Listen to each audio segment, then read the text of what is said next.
గని సౌందర్యం లోపలికి తీసుకెళ్ళండి. చిన్నబాబు, నువ్వు ముందు డాక్టర్కి ఫోన్ చేసి అర్జెంటుగా రమ్మని చెప్పు. నేను చెప్పానక్క, తనే వద్దని చెప్పింది. ఏంటి సౌందర్య, వద్దని చెప్పావుగా, చెప్పవేంటి అక్కకి?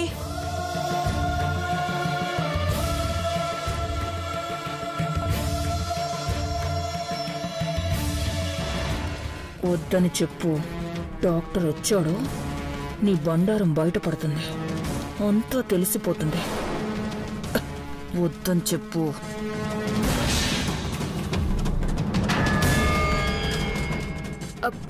అమ్మా వద్దు, నాకేం కాలేదు, కాస్త నీరసంగా ఉందంతే. అమ్మా సౌందర్య, పదమ్మా.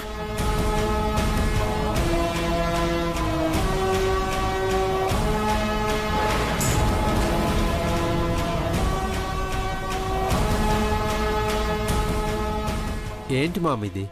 సౌందర్య కళ్లల్లో బాధను మీరు గమనించారన్న విషయం నేను గమనించానంటీ. అది కాల్నొప్పో చేయినొప్పో అయితే మీరన్నట్టు హాస్పిటల్లో చూపిస్తే తగ్గిపోతుందాంటీ. అది గుండెకు తగిలిన నొప్పి, దానికి ట్రీట్మెంట్ అంత ఈజీగా దొరకదు. తన బాధను అర్థం చేసుకోకుండా మీరు కూడా ఆ గని మాటలు వింటున్నారా అంటే? అవును మామ్, ఆ ఖని అతను మూఢనమ్మకాలు వింటూ కూర్చుంటే ఏమీ చేయలేం. ఏం చేయమంటావు? కాదు కూడదు అని గట్టిగా మాట్లాడదామంటే సౌందర్యని ఈ ఇంటి నుంచి దూరంగా తీసుకెళ్తారు. తన అక్క ఈ ఇంట్లో ఎలాంటి ఆప్యాయతలు మూటగట్టుకుందో తనకి తెలీదు. గనీకి గుర్తుందేంటి అంటే ఈ ఇంట్లో తన అక్క జీవితం అర్థాంతరంగా ముగిసింది అని. అదొక్కటే గుర్తుంది. అందుకే భయపడుతున్నాడు. అతని మూఢనమ్మకాన్ని తొలగించాలి అంటే కాస్త టైం పడుతుంది, ఓపిక పట్టాలి. ఆ ఖనీకి అర్థమయ్యేటట్టు చెప్పొచ్చు కదా మామ్. అతనేమైనా చిన్నపిల్లాడా? గని చిన్నపిల్లాడు లాంటివాడే చిన్నబాబు.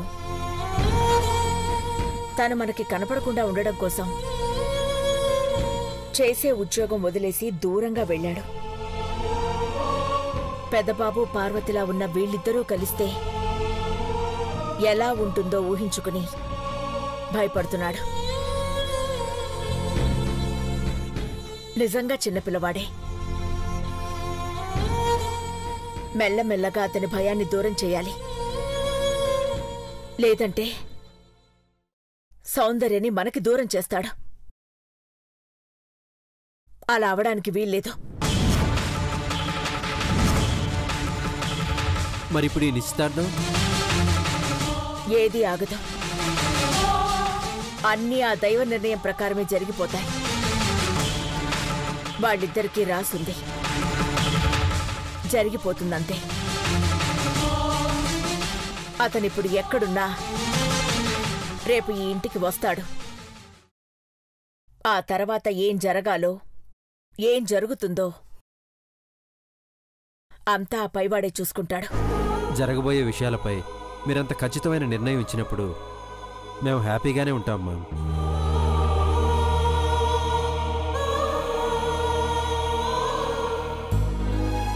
అమ్మా, నేను చెప్పేది కొంచెం. నాకేం చెప్పకండి. అది కాదమ్మా, కళాకారులంతా కట్టగట్టుకుని రూమ్లోనే ఉన్నారే. అమ్మగారు కూర్చోండి. అబ్బా, మర్యాద కూడా ఉందే. అమ్మగారు. చెప్పండి అయ్యగారు. మీరు మమ్మల్ని అవమానిస్తున్నారు అమ్మగారు. ఓహో, అర్థమైందన్నమాట. మాకు కూడా అన్ని తెలుస్తూనే ఉన్నాయమ్మా. ఇన్ని తెలిసిన వారు ఇంటి చూరు పట్టుకుని ఎందుకు వేలాడుతున్నట్టో. అయినా పేనుకు పెత్తనమిస్తే జుట్టంతా గొరిగిందట. మీలాంటి వాళ్ళని నెత్తినెక్కించుకుంది చూడు మా అక్క. మర్యాద తెలియని మనుషులు మీరును. ఎవనో మర్యాద తెలియని మనుషులు మీరు అన్నాను. ఎవరికి మర్యాద తెలియంది? నీకు తెలీదు, మీ అమ్మా బాబులకి అస్సలు తెలీదు. చూడు భవానీ బామ్మ, ఇంకోసారి నన్ను గాని మా అమ్మాయిని గాని మర్యాద లేని మనుషులు అనడం మీకు మర్యాద అనిపించుకోదు. ఓహో అలాగా. పెళ్లి కాకుండానే పగలు రాత్రి తేడా తెలియకుండా పరాయివాడితో తిరిగిన నీకు నీకు మర్యాదివ్వాలా? లేక నీలాంటి బిడ్డను కని ఇలాంటి పెంపకంలో తీర్చిదిద్దినందుకు మీ అమ్మాయిలకు మర్యాదివ్వాలా? మనసులో ఏదో పెట్టుకుని ఆలోచిస్తున్నా. మంచిది కాదు. మంచి చెడ్డల గురించి నువ్వు నేర్పుతున్నావా? ఇక నీ దగ్గరే నేర్చుకోవాలి. ఈ కోటకి రాణిని చేయాలని మీ అమ్మా నాన్నలు నానా పాటలు పడుతున్నారు. నువ్వేమో బయట లోపల డబుల్ యాక్షన్ చేస్తున్నావు. బాగుందే నీ నాటకం. నాటకం ఆడుతుంది నువ్వు, కావాలని రెచ్చగొడుతుంది నువ్వు. ఆపవే, ఇక మాట్లాడుకో. నవమాసాలు మోసి కనీ పెంచిన ప్రేమ కంటే మధ్యలో వచ్చిన ప్రేమ నీకు ప్రాణమైపోయిందా? కని పెంచాను కాబట్టే ఏదో ఓ క్షణాన ఈ కన్న కూతురు బాధని అర్థం చేసుకుంటారని. అర్థం చేసుకుంటారని ఇలా చేస్తావా? ఈ అమ్మా నన్నల్ని కాదని పోయావంటే ఇక ఈ అమ్మ అయ్య లేరని పోయారనేగా అర్థం. ఈ మాటలేవో దారి తప్పక ముందు చెప్పుంటే చెప్పు చేతల్లో ఉండేదిగా. ఇప్పుడెలా ఉంటుంది? మిమ్మల్ని కాదని వెళ్ళిందంటే మీరు చచ్చారనుకుని వెళ్ళినట్టే కదా. భవానీ, ఎందుకే ఆవిడ మీద అరుస్తావు? అమ్మగారు అన్నదాంట్లో తప్పే ఉంది. ఈ రోజు పున్నమి కదా అని నా ప్రేమ మీకు అర్థం కావడానికి ఆ దేవుణ్ణి వేడుకోవడానికి వెళ్ళిందే తప్ప మిమ్మల్ని కాదని పోలేదయ్యా. ఇప్పటి వరకు జరిగింది కాదు, ఇక జరగబోయే దాని గురించి చెప్తున్నాను విను. నువ్వు వాడి కోసం ఈ గడప దాటి వెళ్ళినా, వాడు నీకోసం ఈ గడప దాటి లోపలికి వచ్చి నిన్ను కలిసినా మేమిద్దరం శవాలుగా మారతాం.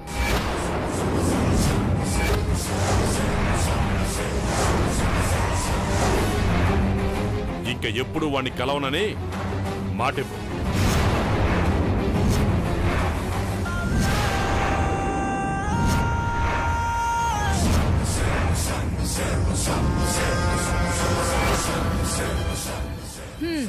తల్లిదండ్రులు చస్తారని చెప్పినా ఆలోచిస్తుంది చూసావా?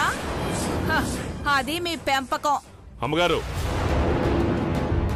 ఇక చాలు, మీ మాటలతో చంపకండి. సౌందర్య, మాటివ్వు. ఇవ్వు. సరే, నువ్వు ఇవ్వకపోయినా మేము శపథం చేస్తున్నాం. నువ్వు వాణ్ణి కలవాలని చూసినా, వాడు నిన్ను కలవడానికి వచ్చినా, ఏదో ఒక రకంగా మీరిద్దరూ కలిసినట్లు తెలిసినా ఇక మిగిలేది మా బూడిదే. పద సరస్వతి.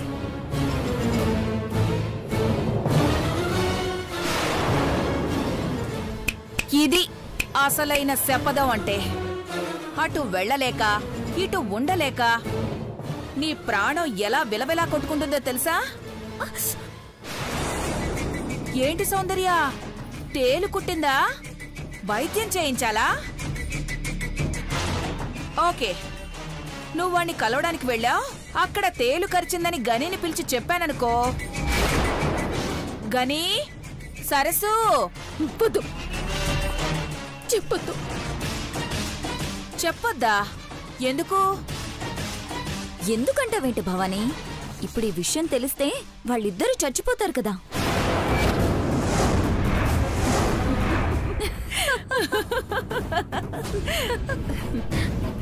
ఆ అభితో చాటుమాటుగా బతికేద్దామనుకున్నావుగా. వాడి కోసం నువ్వు వెళ్తే నీకు చావే అని మీ అమ్మా నాన్న నమ్మకం నిజమని అర్థమైంది కదా. ఇకనైనా వాడితో కలిసి బతకాలనే ఆశని చంపేసుకుని నోరు మూసుకుని కుక్కిన పేనులా ఓ మూలన పడుండు. నీ అయ్య ఆశపడ్డట్టు కనీసం ప్రాణాలతోనైనా మిగిలుంటావు. పద చైత్ర.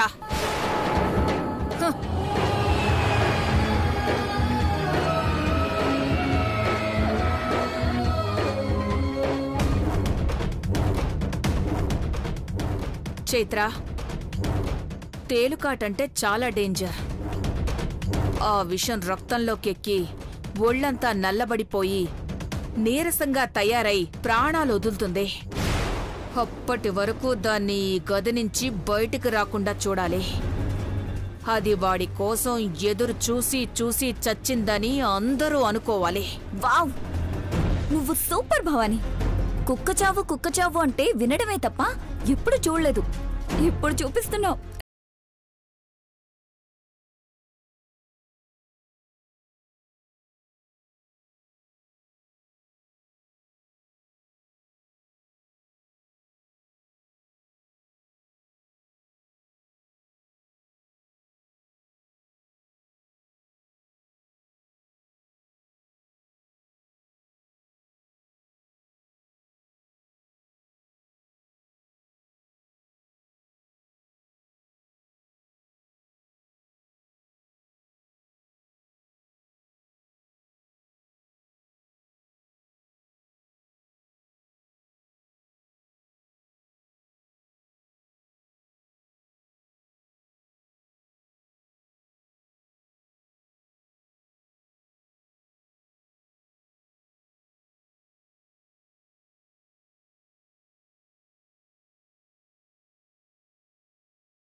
నన్ను చూడ్డానికి ఇక్కడికి వచ్చింది కాబట్టి ఇలా జరిగింది.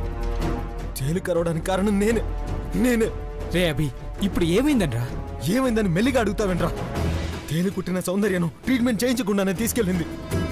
ఇప్పుడు ఎలా ఉందో ఏంటో తెలియక తల తిరిగిపోతుంది. వాళ్ళ అమ్మ నాన్నలకు కూడా ఎలా ఉందో ఏంటో.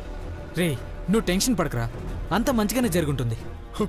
అంతా బాగుంటే ఓకేరా, కానీ జరగకూడదు ఏదైనా జరిగితే నన్ను నేనే క్షమించుకోలేను. నువ్వు అతిగా ఆలోచించకరా. సౌందర్యకి ఏమీ కాదు, వాళ్ళ అమ్మా నాన్నలకు కూడా ఏమీ కాదు, సరేనా? అభిగారు, చంద్రిక, అభిగారు అక్కడ మీ గురించి ఏమనుకుంటున్నారో తెలుసా? ఇప్పుడు నా గురించి ఏమనుకుంటున్నారనేదే అనవసరం. సౌందర్య అమ్మా నాన్నలకి ఎలా ఉందో చెప్పు. సౌందర్య అమ్మా నాన్నలకి ఏమైంది? వాళ్ళకేం కాలేదు కదా.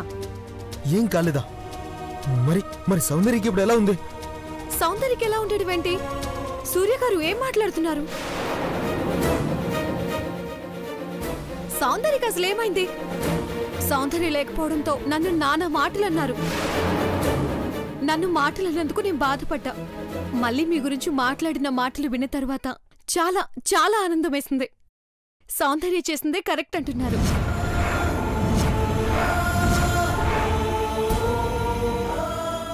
వాళ్ళు రైట్ అంటే నాకేంటి, రాంగ్ అంటే నాకేంటి, ఐ డోంట్ కేర్. ముందు సౌందర్యకి ఎలా ఉందో అది చెప్పు. అసలు ఏమైంది?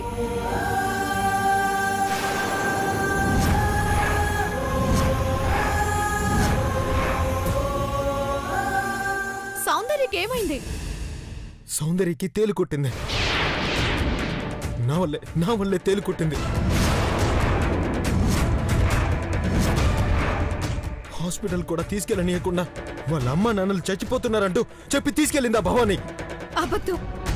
వాళ్ళ అమ్మా నాన్నలు చచ్చిపోయారని చెప్పింది అబద్ధం. భవానీ మీకు అబద్ధం చెప్పింది.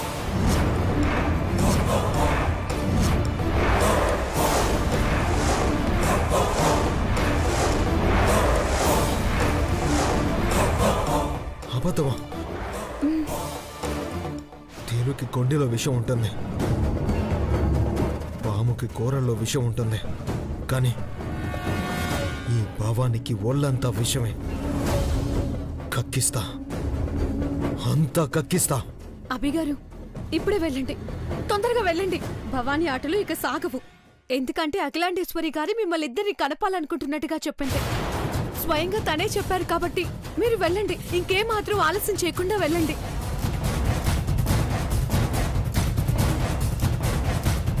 భవానీ, వస్తున్నా.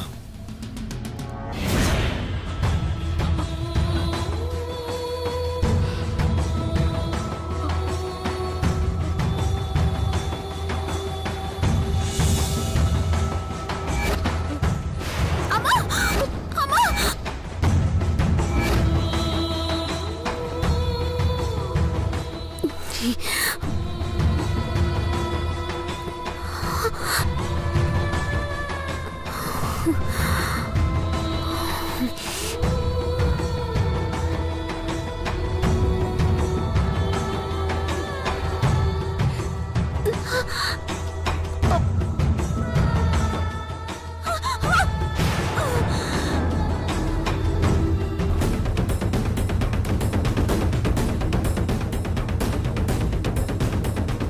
ఇంటికి నేను వస్తానని రావాలని నా కోసం ఎదురు చూసే వాళ్ళు ఉన్నారట.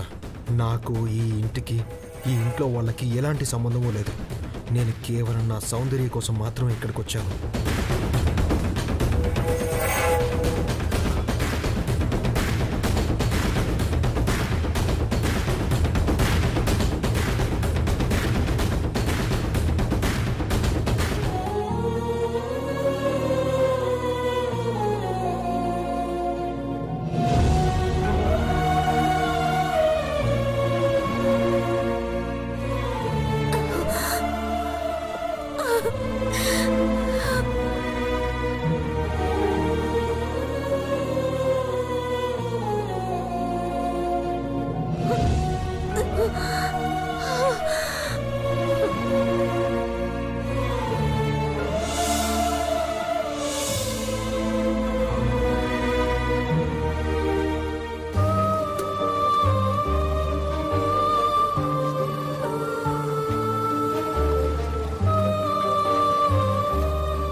నువ్వు కాదన్నా వచ్చినందుకు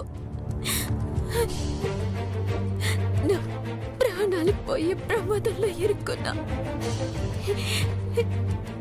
నన్ను క్షమించమే, నన్ను క్షమించు.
నిన్ను చూడకుండానే చచ్చిపోతానేమోనని భయంగా ఉంది.